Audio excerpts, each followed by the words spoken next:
Here we go, Rabbi Yossi. Today's Sunday. It's Tes Vov Tevis. The month is full. The moon is full. The moon is full. And we're learning Tanya, Be'ezer Hashem. We learn every Sunday. We learn Tanya, Baruch Hashem. It's a great schus. It's a great schus. We get to learn Tanya Kedisha from the Alten Rebbe. And we're on page 18, Daf Tes on the base. It's approximately the middle of the page. I don't have a regular Tanya. I have my kontris, my pamphlet. V'zois Ma'ila Yesera Gedolev was the last word on the line. It's the middle line of the page. Circa. Yeah? There's a period and then the word V'zois, page 18. It's the middle of the page. Now, Rabbi Yossi, this is actually our second or third class on this pedic, which is record-breaking because we average about 10 classes per pedic. Now, we may still end up with 10 classes per pedic, but the Rabbi legate this. This is pedic Hay. Pedic Hay, of course, follows pedic Dalet. And the spirit of pedic Dalet and pedic Hay, in the way we presented it, when we learned it and taught it, is a Yid needs Yiddishkeit, the Jew needs Judaism. A Yid needs Yiddishkeit. Now, why would a Yid need Yiddishkeit? If he's a Chelik L'Kami Mal Mamish, or she's a Chelik L'Kami Mal Mamish. And the answer, as far as we're concerned, as opposed to what's going to be said later in the Tanya, is because the Neshama is hidden. And through Teda Mitzvahs, the good deeds that we do help reveal the Neshama. They help reveal the Lukus of the Neshama. Through Teda Mitzvahs, we help reveal the Lukus of the Neshama. In other words, when a Yid learns Teda, those mitzvahs, he becomes one with Hashem. Because the Alter Rebbe said, Leis machshavat tfisa bei klal, this is a commentary on Isaiah. The Isaiah says there is no machshavat, there's no vessel, there's no keli that can hold Hashem at all. There's no tool to hold HaKadosh Baruch Hu.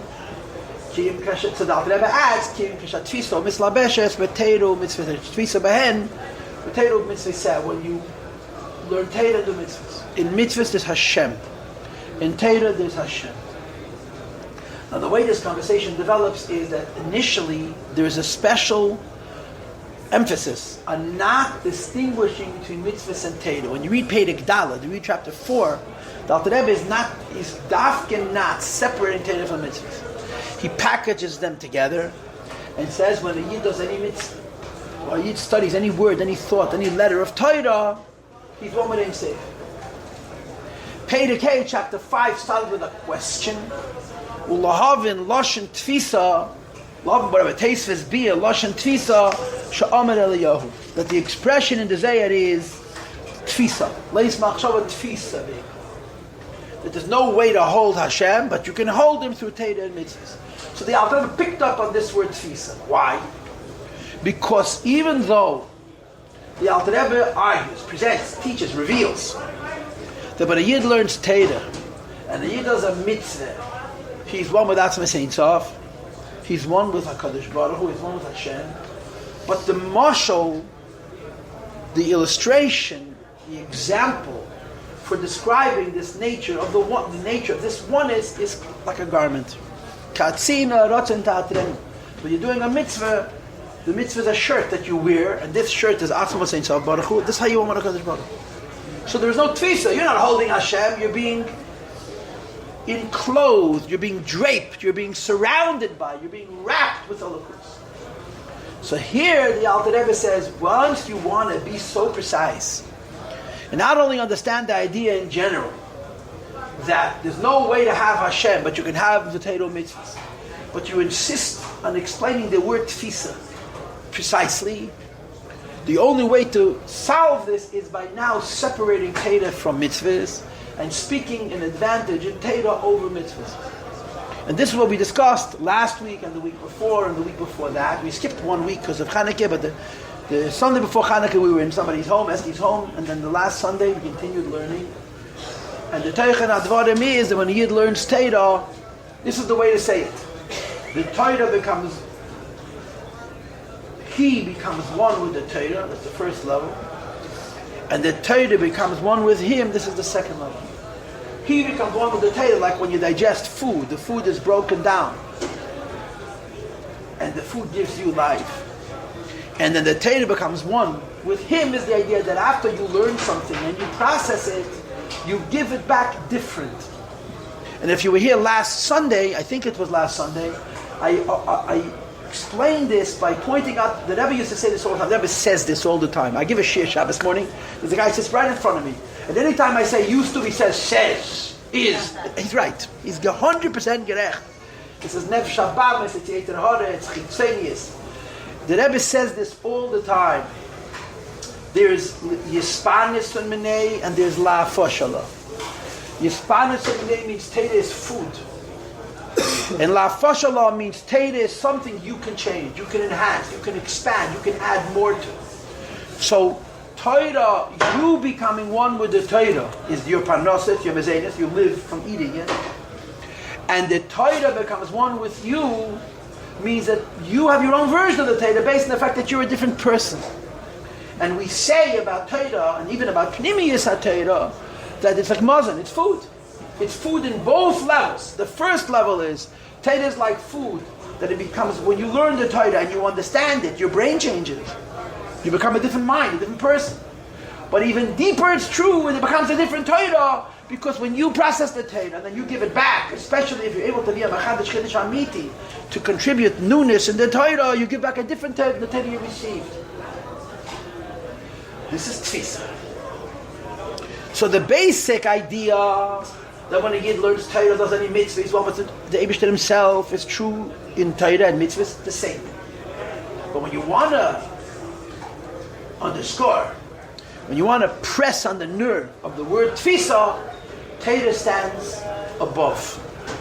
Because Torah is in the Lashon of the Alter Rebbe, and I showed it to you when we first started the Shia, the first Pedic, first year, they gave it this Pedic, Mozein v'gam levush. At the very end of our chapter, mamash, the last couple of lines of Pedic Hey, the Alter Rebbe says 4 lines from the end of the Pedic, which is Daf Yudam Rav, V'ateirehi mozein v'gam levush. Torah is a garment like any other mitzvah, but in addition it's nourishment, it's food. And again, food, if you only have a healthy metabolism, doesn't go in and out. Because then a person can eat and eat and eat and eat and eat and Nachman Lassan be starving. You have to have that the Torah nourishes you, the Torah breaks down, becomes one with you, and then at the second level, you give something back to the Torah. This is what makes it so tif. So you have, again, one of the most quotable quotes in Tanya. The Rebbe says this all the time. If you're looking on page Tes, right, directly before Vizais, 2 lines before the Vizais, on page Tes, on page 18, it says, V'hu, in the union between the Jew and the Torah, it's yichud nifla. It's a wondrous union.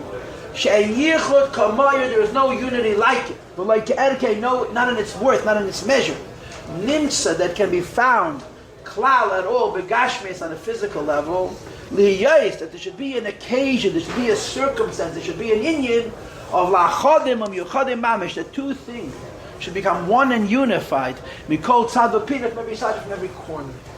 And this means that the union between a Yid and the Torah, in Limud Torah, or to say it on a higher and deeper level, which is much more important, the union between the Yid and the Elokus of Torah, that he becomes the Elokus, and noch mehr, even more, the Elokus becomes him. This is only in Limud Torah. So if you were here last Sunday, I spoke over an hour. And by the way, all the classes that I give here, most of them I edit and I put up, they're available online inside Hasidus, edited. Last week's classes online and 2 weeks' classes online. You can go and listen to them again, or you can send them to your friends. Das ist mein ganzes Leben, to teach people Chassidus. That's a good life. It's a big schus. Okay, I talk about myself, yeah? Okay, thank God. Aminut. So we're going to continue now. Okay, we're going to continue reading inside. V'zeis. You see what I'm reading? What I just said is that I repeated what took last week an hour. Spent a whole hour just explaining this one line of yichud nifla she'ein yichud nimtza she'ein yichud kameya v'leike erke nimtza kal b'gashmias le'isachol b'chol b'mei l'kol tzad v'pinu. We continue now. V'zei, says the Alter Rebbe, and this is Maila Yesera Gedela v'nifla le'inkes. It's a Maila. The literal translation of the word Maila is a step. You hear? You go here. That's a Maila. You know, when you climb stairs, you're climbing Mailes, right? We would also translate it from the word level. But here, the word Maila means more than a step. It means more than a level. it means an upliftedness, a higherness. I know there's no such word. A being above. This is an additional advantage. I don't know how you translate this word exactly. That is gedela, that is greater. V'nifla, and more wondrous. Le'in kates, in a way that's immeasurable, that you can't count. Asher b'mitzvahs yedias ha'teirah, in fulfilling the commandment of knowing the Torah. V'hasagosa. Now again, I'm a stickler for words. The literal translation of the word hasaga means to reach. When you chase somebody and you catch up to them, that's called hasaga. We're always chasing ideas, and when you catch up to one idea, you have achieved hasaga. You reached it. So after you have hasaga, you would have tfisa, and after you have tfisa, you would have iyun. After iyun, you would have avchana, and after you have avchana, you would have avana. These are steps in understanding an idea. But you got to get it. Put it into your brain. And when a yid learns Torah and puts the Eibush into his brain, there's something about the connection between the person and the Eibush, which happens in Limud HaTorah. It doesn't have to any limits. And notice that the Alter Rebbe doesn't say, "V'zei smaila yesei gedel v'asher b'yediyas HaTorah." He said, "Asher b'mitzvahs yediyas HaTorah." You see that word? What makes Torah special is because we were commanded to learn the Torah. And of course, we all know that the meaning of the word mitzvah is tzavsa. Hashem gave a kedishanu b'mitzvah. Let me separate us from everything else. V'tzivonu, and He connected us to Him. Yeah. Al divrei seder. We say it every single morning. Al divrei seder. That's what we say. Right? There's different neschoi. Some people say lasip divrei Torah. We say for the fact that the Eibush gave us words of the Torah. Through Torah we're connected to Him. So the connecting to the Eibush through limud Torah has an advantage over the connection to the Eibush through kiyum mitzvahs. Va'afilu ha-mitzvahs ha-tluyes b'dibur, even over those mitzvahs which are not behavioral, but they're oral, they're spoken mitzvahs. In other words, there's an assumption that a mitzvah that has to do with a behavior, an action, like shaking a lulav and eating a matzah, is an aloha madrege, than a mitzvah which has to do with speech. Like, for example, birchas hamazon, benching after we eat, and saying krishma, and davening, and making brachas, which are a higher level, right? Why is it a higher level? Because mitzvah do with speech, the kavana is much closer to the action, right? You shake a lulav, and you don't know what a lulav is, it's okay. You say benching, you have no idea what you're saying. It's a little more not okay, right? Says the Alter Rebbe, nevertheless, understanding Torah is a greater bonding, a greater unification between the person and what he's learning than mitzvahs that tluyas b'dibur. Moreover, va'afilu al mitzvahs talmud Torah shebedibur, even the aspect of learning Torah which is audible. When you learn Torah, you're supposed to speak, or to say the words. And the Chazal say, right, eitz chayim heim. It's chayim heim. What's the pasuk? Chayim heim l'meitziyim. So the Chazal l'meitziyim bepeh. Torah you have to say with your mouth. You don't just think it, you have to say it with your mouth. I've told this to you 100 times. When you go on Miftzayim, and you put the film on a yid, and you give him a kudus, and say, read. So he looks at it, no, read. And you look at him, say, read. I'm reading. No, read. Because people don't read with their lips. Torah you have to read with your lips. Davening you have to say with your lips. And of course, al pi Torah, this is called ma'aseh zutah. What makes it a ritual, what makes it a behavior, is that you're speaking the words. Al Rabbi says in Tanya, you can think with your neshama alone, but you can't speak without the intervention, the intermediate of your nefesh habahamis. You see, so when you say words, you're forcing the nefesh habahamis to become a part of it. When you're thinking ideas, you can circumvent, you can go around the nefesh habahamis. And when you do a mitzvah, you got to include the behemoth. You see, so you have to say it b'dibur, even talmud Torah shebedibur. The audio aspect of limud Torah, which is very, very, very important, is still not the same in terms of the yichud nifla, the oneness between the yid and the eibush, which happens through limud Torah. And of course, you know why this is important. It says in Chazal, right? It says kol atzmei sei teimano. That when the yid learns Torah, when yid davens, he's supposed to daven with all of his limbs, all of his atzamot, all of his bones. The ganze guf davent, right? Not just your mouth, your whole body. And of course, the way this expresses itself by us, Jews are shucklers, as it's in our DNA, and of course there's a huge Indian Shevet of it. I think the source of it is a Zayad. It's a subject which you can research. But I think the source of it is a Zayad, that when you daven there's movement, there's fluid. So you're not just talking to Hashem with your lips, you're talking to Hashem with your whole goof. And the same is true when you learn Torah. You're not just thinking the idea with your mind, or even saying the words with your mouth. You're saying it with your whole goof. On a sipur, this is a Maimer Amuzgir, it's a story, and I've told it to you many times, where Reb Shmelke and Reb Pinchas, they were two brothers, and they were Rabbanim in Germany, which was very far away from Mizrich. Very far away from Mizrich. And they, in the front row you can't sit, you can sit here if you want, you can sit. They traveled all the way to Mizrich to visit the Mizrich Magid. All the way to Mizrich to visit the Mizrich Magid. They came to Mizrich, it was a huge inconvenience, they were big Rabbanim, very chosh Rabbanim, in a Germany which is falling around them. The Yiddishkeit in Germany was disappearing so rapidly. It's unbelievable. It's unbelievable. Within 100 years, there were no Frum Jews in Germany. The Frum Jews in Germany that we know were Balei Tshuva, were brought back. Yeah. But it was terrible. The Pinchas and the Shmelke went to Deutschland by the behest of the Mizitcher Magid. It wasn't that they were looking for a job, you understand. He said, you have to go to Germany. I heard from Rabbi Rubens, my rabbi by the police station, who just recently passed away, that the difference between the Pinchas and the Shmelke was when the Mizitcher Magid told the Shmelke to go to Germany, he went. He didn't ask any questions. When the Mizitcher Magid told the Pinchas to go to Germany, the Pinchas said, I go to Germany, the Reformer. So the Mizitcher Magid, the coffee, thought for a moment, and he picked up his head, he said, Pinje, ich bin gewesen in jede jüdische Stube in Frankfurt. He says, Pinje, I was in every single Jewish home in Frankfurt, they were all God-fearing good Jews. That's that story with the Mizitcher Magid. Pinje, ich bin gewesen in jede jüdische Stube in Frankfurt, sie sind alle Yereim Shleim. That's what the Mizitcher Magid told the Pinchas. And the Hemshech HaSipur is that because the Shmelke didn't ask any questions, he had a higher mile than the Pinchas. And the pratim of this I don't remember. This is a story he told me. You know, I don't know if it's true, I heard it. But anyway, they came to visit the Magid. It was a huge inconvenience. They came, they spent a Shabbos or whatever it was. It was like a Kumen Zegen. Remember, this is before the steam train. You're talking about going by coach and wagon, horse and buggy. You're talking hundreds of miles. Think about where Germany is and think where the Ukraine is. They're not neighbors. And the Magid asked them, what are they going home with? So they said they heard Torah. So the Magid said, yeah, you heard Torah? Tell me what I said.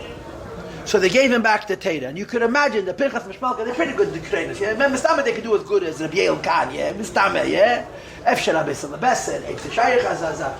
Anyway, when they were finished, the Magid said, I never said this. Our kids said they stayed another week. And they made sure to listen very carefully to the Torah. And on Sunday they went again and said, to say goodbye. And the Magid said, what are you going with? And they answered with the Torah we heard from Rebbe Shabbos. They heard another Torah. Yeah, you heard what I said Shabbos? Tell me what I said. So they repeated it, and the Mizitcher Magid said, I never said it. So they said a third Shabbos. After the third Shabbos, they went in a third time. So the Magid said, what are you taking with you? Taking the Torah of Shabbos. So the Magid said, yeah, you heard the Torah of Shabbos? Give it back to me. So they gave it back to him, and he said, I never said it. And they walked out. You understand yourself, they weren't feeling so good about themselves. And they decided that Mistame they're not Zeich. Now when the Magid is saying that I cannot hear it, there's no of a schus. To come and not get, to travel this great distance, and to take nothing from it didn't make sense to them. So the Poshet came in to say goodbye for keeps. That's it. The relationship is over. If they're not Zeichet to get the Torah from Moshe Rabbeinu, from the Mizitcher Magid, they're going to stay in Germany. So they went back in, the two of them, and they told the Magid, the Rebbe, that they're not Zeichet to hear the Torah from the Rebbe. They're coming to say goodbye, a final goodbye.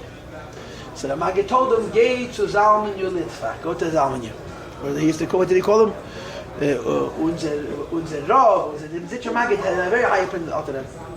Now you must understand the Alter Rebbe was much younger than them. The Alter Rebbe was young enough to have been a Talmud of theirs. Reb Shmelke was the Rebbe before Rebbe Melech. Of all the great Peilishe Rebbes, the Chayze, they were older than Alter Rebbe's age. Alter Rebbe was chronologically a generation younger than his contemporaries, because he was very, very young when he came to the Magid. Moreover, when the Alter Rebbe wrote the Alter Rebbe Shulchan Aruch, there's no Haskamas in Alter Rebbe Shulchan Aruch. Who looked over the Alter Rebbe Shulchan Aruch? Only two people. The same Reb Shmelke and the Pinchas. If you look at the Alter Rebbe's children, the Mizitcher Mittel Rebbe writes an introduction to Alter Rebbe Shulchan Aruch that the Magid told him that he should show it to these two brothers. So you understand what kind of relationship they had. Yeah, the Alter Rebbe went to them for Haskama and his Sefer, and now they come to the Alter Rebbe, they have a problem. What's the problem? That the Rebbe said they have to come to him. Herrn Teire. Versteht sich, der Alter Rebbe hat im Kabel gewesen, mit der größte Covid, and the Alter Rebbe repeated the Teire. It was the same words, I give you my word. But the Alter Rebbe hat noch gemacht, jedet nur Saguf. The Alter Rebbe imitated every gesture, every blink, every motion of the head, every movement of the hands. In other words, a Torah was literally all five senses. And then the head, the Maggid was showing them when a Rebbe, when a Tzaddik, when a Neshama Klolis, when a Mekama Falakus speaks, it's not just the words. Yedet Nua is a Lakus.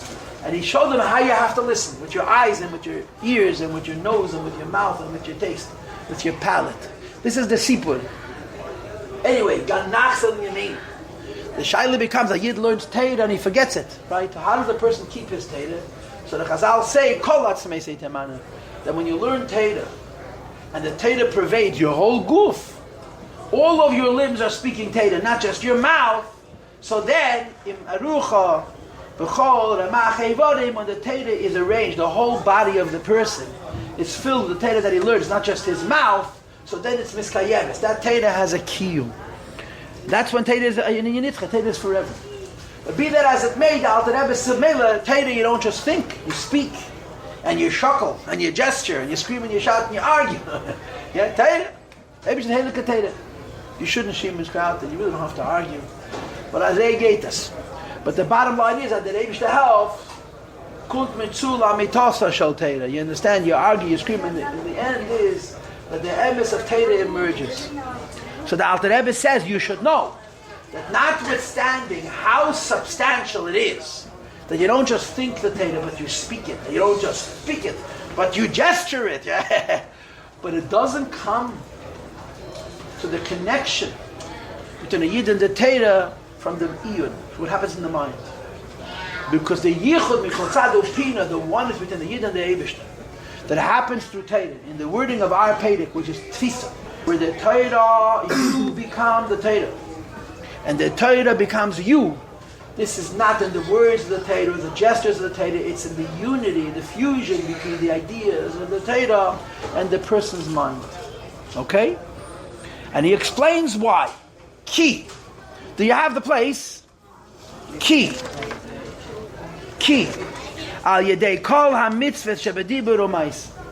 When one does, it's page test on my base, page 18. It's 11 lines to the bottom, okay? I think. Ki, al yedei kol ha-mitzvahs, when you do any of the mitzvahs, shebediba, which is audio, which is spoken, or maisa, or deeded, acted, action. So take HaKadosh Baruch Hu malbishes ha-nefesh. Hashem becomes a lavush, a garment for one's nefesh, and of course for one's guf. Umakifa Eiravaya, and envelops it, with the light of Ein Seif. Mereisha v'adrag metal the feet. The whole person is surrounded by a mitzvah when you perform a mitzvah. And I got a story that I need to tell you. And I need to tell you, mamish, this is a distraction. This is pedagogically, this is a terrible interruption. I daven in a shul called Beit Shimshon. I have a young chavre, Baruch Hashem. And Rabbi Newman from Long Beach, California, Rabbi Yitzchak Newman, whenever he comes here, he davens with us. Because his Eidim is our president. Anyway, so he was yesterday in shul because his yard set for his mother. His mother passed away in 1971, Tov Shalom Alav, almost 50 years ago. She was such a special lady, he verbringed about her, you have no idea. But one of the things he told us was, she was an American-born girl. And her father was not a Shem Shabbos. But her mother didn't change anything from Europe. Not just she was frum. She kept exactly the way it was in Europe. They had 4 children, and the other 3 unfortunately were not frum, but she had Yiddishkeit bis mitzvah nefesh. She said, my mother couldn't get married because she wasn't get married until somebody promised her, and she was able to believe his promise that there were going to be Shemrei Shabbos, Neichel Kosher, and Shemim Satahara. That's what she did. My mother got married late because she wasn't going to marry a boy who was going to give lip service to the mitzvahs, had to be business stuff. And she raised 4 Yiddish Chassidish children, mamish, Chassidish children. So anyway, one of the many stories he told us was how she, obviously, she became very attached to Lubavitch. They moved to Boston, and there were two schools. There was Rabbi Soloveitchik school, which was a very orderly school and very good, and then there was the Lubavitch Kiddush. But she said, my mother had an idea how a Jew is supposed to look. And she said, my father was a businessman, he was a clean-shaven man, he wanted him to go to Maimonides. My mother said, no, this school will make Jews who look like Jews. This is what I want. I could tell you stories. I came home from shul yesterday, I sat by my table, I didn't let anybody eat, I repeated every story, I shouldn't forget it. But one of the things he told me was that one of the first mitzvahs that ever made, actually the first mitzvah that ever made, the very first, was Mitzvah Lulav. In 1953, Tafshin Dal Sukkot, the Rebbe said, so he said he remember coming up from shul, in 1953 he was a boy. And his mother is walking around with a lulav and shaking people with a lulav. Then, a Yidene, by Iri gewesen, anything that made a mitzvah, he tells me he was a 13-year-old boy, and this is way before 67. Way before Mitzvah Tefillin was official. She heard from somebody, that the Rebbe told somebody that it's a good idea to go put tefillin on people. So he calls him, he was a bar mitzvah yingele, and go listen to this address, there's a Yid, put tefillin on him. This is the kind of person she was. This week is her yard size. It's not as chus farir, it's chus faruns. Aber the month as a Yidene. Mamish extraordinary. Mamish, such a chsidish. That's kind of so good. Anyway, I'm sorry I interjected with the story, but I'm not sorry, you understand? Lo me mamshech zayin. Says the Rebbe, obedias ha-teira. But teira is different. When you do a mitzvah, the mitzvah envelops you. When you understand Torah, right? Not when you learn it and say it. When you understand Torah, when you're toifes, when you grasp the one piece of the Eibish's Heilige Chochmah is misatzim, but you're moyach, right? That you understand it. And of course, like I said to you before, one level you should understand it. On the second level, you understand it so well, you give it back different than you got it. So there's also la'afosh alon. You're machadish naya teira, milvad shehaseichel melubash b'chochmas ha-teira. So clearly, the wisdom of Hashem surrounds your mind and your body, just like any mitzvah is a levush. Any mitzvah is a shirt, is a garment that envelops. Teira is the same, but there's something else. Hine. Gam chochmas havayeh b'kirveh. At the same time, the wisdom of HaKadosh Baruch Hu is within you. You are enveloping. You are holding God in your moyach by understanding Advar Seichel. That's all. And like we discussed at length last week, that when you're holding the idea of Torah, which you're able to understand, you're holding the Ein Seif, which is the pnimius of that little idea of Torah. So basically, there is a circumstance, there is an idea we can literally hold. Atzmas Ein Seif. Not Hashem is holding you, you are holding Him. It is only in Torah, it's not a mitzvah. Masha HaSeichel, your mind, your intelligence, your brain. Masig v'teifes u'makif. Masig means reaches. Teifes means grasps. U'makif means envelops, totally takes in. B'sichli, in your mind, Masha efshale litfes ulahasig, what you as an individual are able to grasp and reach. And of course, if you wanted to drive yourself nuts, you would ask why in the beginning of the line it says first masik and then teifes, and the end of the line it says litfes and then lahasik. Klap, klap, and van. Medias is Alter Rebbe is Alter Rebbe. You understand? Everything, the Friedrich Rebbe answers such questions in his Igris Kodesh. These little nuances. He makes a brief 10 pages and shows you the Choch from Alter Rebbe. But this is not for us. Medias HaTeira, from understanding and knowing Hashem's Teira, each person, kifi sichle, according to his intelligence, v'keach yediyosei v'asagos, in his power to know, and his power to intellectually reach and process and internalize bepardes, whether it's pshat, or it's remes, or it's drush, or it's seid.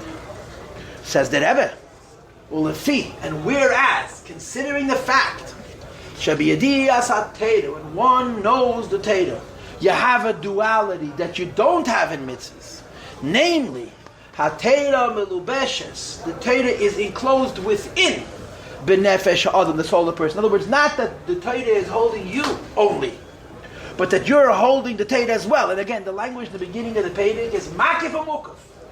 You're surrounding and being surrounded by. And we talked about all of these ideas in the last couple of classes. We really spent time.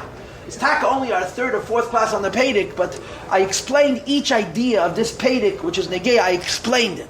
We did. Umukefes betoicha, and is enveloped within the mind of the person. Lochein accordingly nikras b'shem lechem u'mazon hanefesh. That's why only Torah is called bread. Only Torah is called nourishment, nutrients for the neshama, because for something to be nourishing, it has to be broken down. And as the expression that we used last week a number of times in the earlier part of the class, that the Rebbe always says, "Nasedam u'basar kebesore," the food that you eat, if you're only healthy and the food is only good for you, is broken down, it becomes your blood and it becomes your flesh, like you yourself. And the same is true when a Yid studies Torah, brings Hashem into his mind through the medium of understanding Chachmasei Shel HaKadosh Baruch Hu. And we say Uva Chachmasei Echad, and inside Chachma you have Ratzon Hu, Ritzeni Echad, and so on and so forth. You're nourished by Elokus. Elokus is broken down; it becomes your fiber and fabric. It becomes your mitzias. Just like physical food, Zones Haguf, it nourishes the body. When one brings it into his internals, into his insides, and again, remember, it only is helpful if the body is able to break it down and process it. Otherwise, it's tragic. When it's transformed, that will becomes part of the blood and the flesh of the individual. And from the fusion of the human being and the food he eats, the person has life and the person continues to be. Right? There's so many levels of this. The most basic level is the food that you eat gives you energy. And on a deeper level, the food that you eat literally becomes your guf, because the body is constantly degenerating and needs to be regenerated. And the degeneration, the regeneration has to do with the food we bring into our system. Why is it not enough, the body that we have? Because we use it up. We use up the energy and we use up the material and it breaks down. So you take new food and you bring it into you and it gives you new energy and it gives you literally new materials, new cells, new shtikalach guf. This is true biologically, it's true physically, and it's true spiritually. When you eat Torah and when you understand the Torah, you know neshama, a naya mitzias. Kach, the same is true. Now, top of page Yud, b'yediyas ha'Torah v'asagasa. When one knows Torah and reaches it, b'nefesh ha'adam, in the soul of the person. And I'm going to, of course, add again the brain of the person and the whole body of the person. Shalem deheitev. One studies it properly. Well, be'iyun sichle, with the appropriate measure of examination, with one's mind. Add, and of course the ultimate end of learning is that you understand it so well that it becomes you. I told this to the other day, last week, that means that we have in the second pasuk in Tehillim, right? B'seides havaya cheftzei u'b'seida soy yegabo yema b'lala. There's a Gemara about this as well. When a person starts to learn Torah, it's called Hashem's, God's Torah. This is called learning Lemigdas. The first thing you have to do is eat up all the information. Not so easy. It's a lot of information. Yeah? Just collect it. Know what the Torah says. And after you know what the Torah says, then you start understanding it. And in understanding it, it stops being Hashem's Torah and becomes your personal Torah. Like it says in Kisvei Arizal, there are as many different interpretations for Torah as there are neshamas. Because each neshama has a different tendency. Each neshama takes it in differently and gives it back based on who they are. And this is called Yispanis in Miyeh. And it's called La'afashala. First it nourishes you, it gives you life. And then not only it becomes you, but you give back your personal version of it. Verstehst? V'hayu la'achad. U'misachedus imeh, it becomes one with the person. V'hayu la'achad becomes one with the person. So as a consequence, at that point, Nase mozeh lenefesh, it becomes nourishment for the soul. V'chayim, and life, b'kirba, within the person, within the intestines of the person, within the person. From the Eibishter himself was Ein Seif. Because we know that Ein Seif is Hamalubish b'chachmasei v'teirasei, which is revealed within the Chachma of Hashem, the Teira of Hashem, Shebekirba, which is now inside of you. Now, it's the same true of the mitzvah, same thing. Just like Hashem is in the Teira, and when you digest the Torah, you now have the Eibishter, because the Eibishter is in the Torah. Same is true on the mitzvah. You see, but when you do a mitzvah, you don't change the mitzvah, and the mitzvah doesn't change you. It's simply a lavush. It's a garment. Torah is mozen also. Kamesha kasu, but it says in the pasuk, v'teirascha b'seich meir. Your Torah is in my intestines, in my kishkis, And of course, this is a mashal. It doesn't mean per se that the Torah, you don't eat a Sefer Torah. It means that the me'ayim, the kavayim, the spiritual, the proverbial intestines of a person that process and digest and transform and make part of self that happens spiritually, happens when one learns Torah.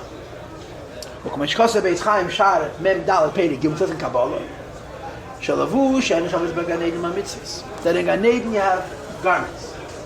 The garments that you have in Gan Eden are the mitzvahs. Mitzvahs are, quote, only, end of quote, garments. The Torah, and the Torah is mazon. It's actual food. L'neshamas, to those souls sha'osku ve'elam hazeh b'Torah lishma, who engaged in a preoccupying way. They didn't just learn it casually, but they learned it in the way of asik. It became their business in the Eibush Helik Torah, and they did it lishma l'shem Torah. There's a lot of taiches of the word lishma, which I'm going to get to momentarily. I want to pause here. I want to make an interruption. What I'm about to say, I said already. And I'm standing here this morning thinking, I don't want to repeat it. But I'm going to repeat it. Okay, we discussed this in Perek Daled, in chapter 4.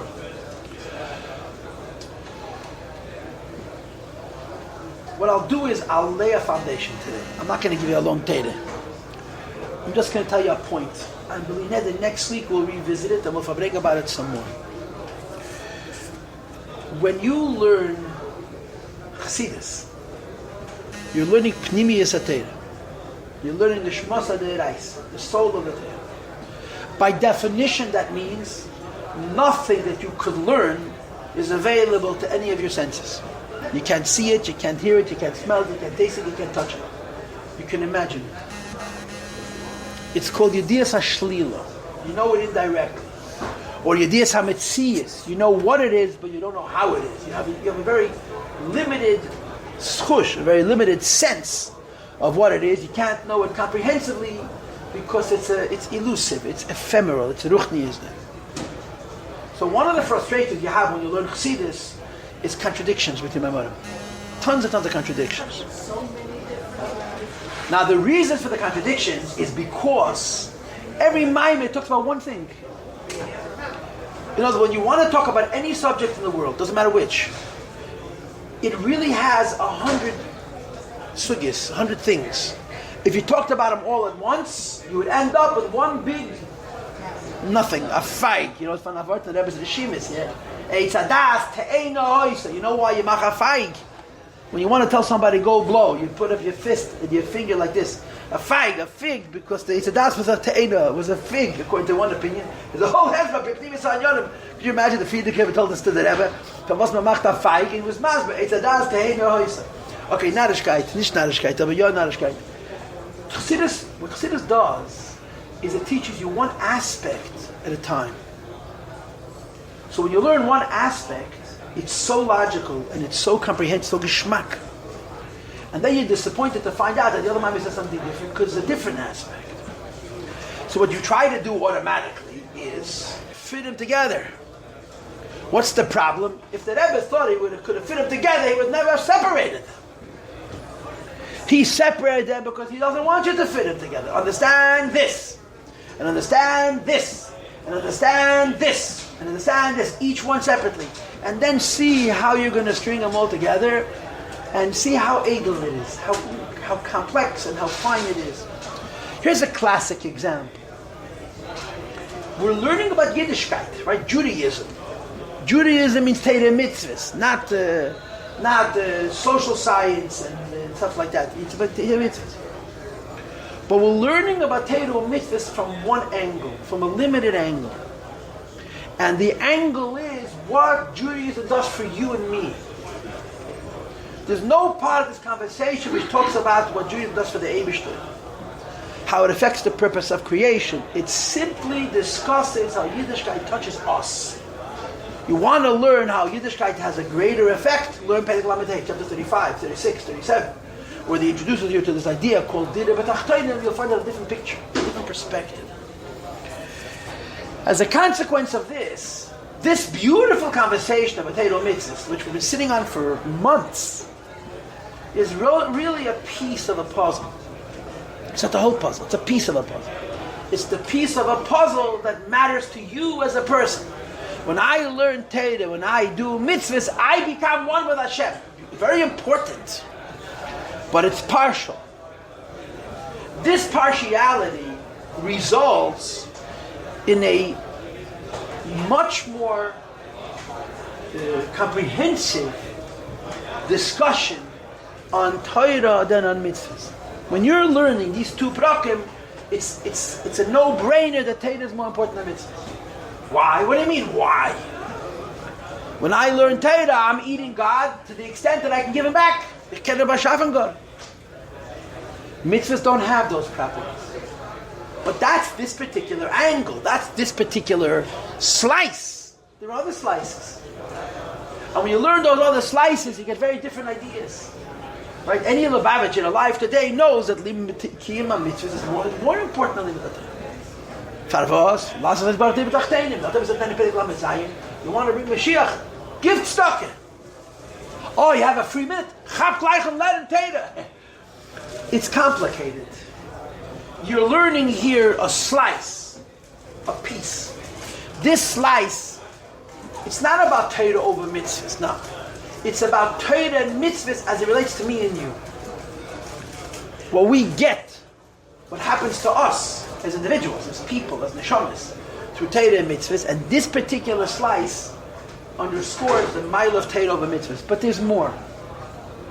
And I'm going to touch on this more next Sunday. Now, when we talk about mitzvahs being in quote only, end quote, a garment, it's not so simple. There's more to it. In these two prakim, there's a simple priority. The priority is you're a Jew. You need to have Torah and mitzvahs. Why? To connect to Hashem. Yeah, but I'm already connected to Hashem. I'm a chelik elakam imal mamish. And the answer is sure, you're a chelik imal mamish, but you don't know it. And you're never going to find it out until you live as a Jew is supposed to live, which begins with kiyum mitzvahs and limud Torah. This is the posit. This is the position.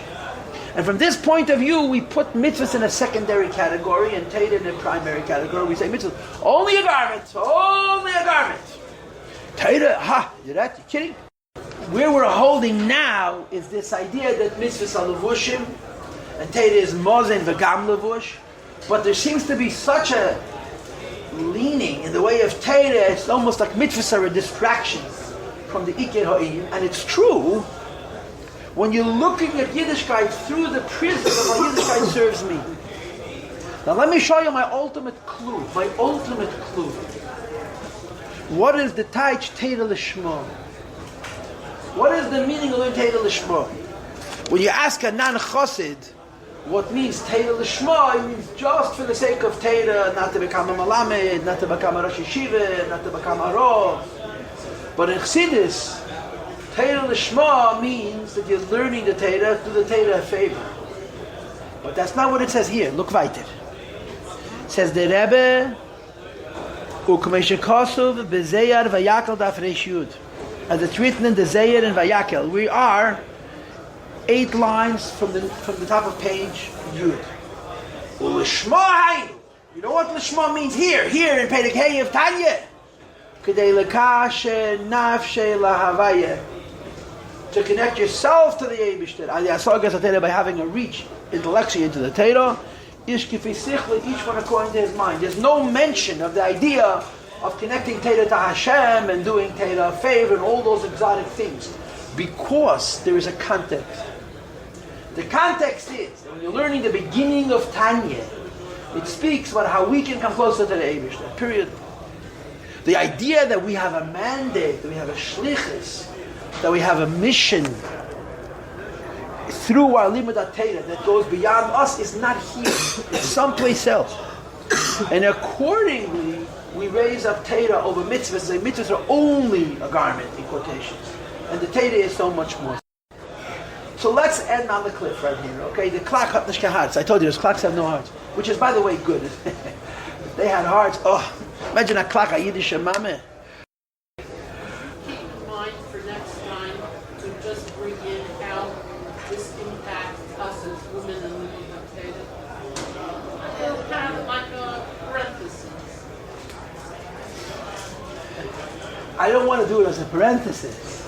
I'll tell you what, B'li neder. But we'll finish the Pedic. I'm just saying, We'll visit it. It's very important to just give a little bit of clarity.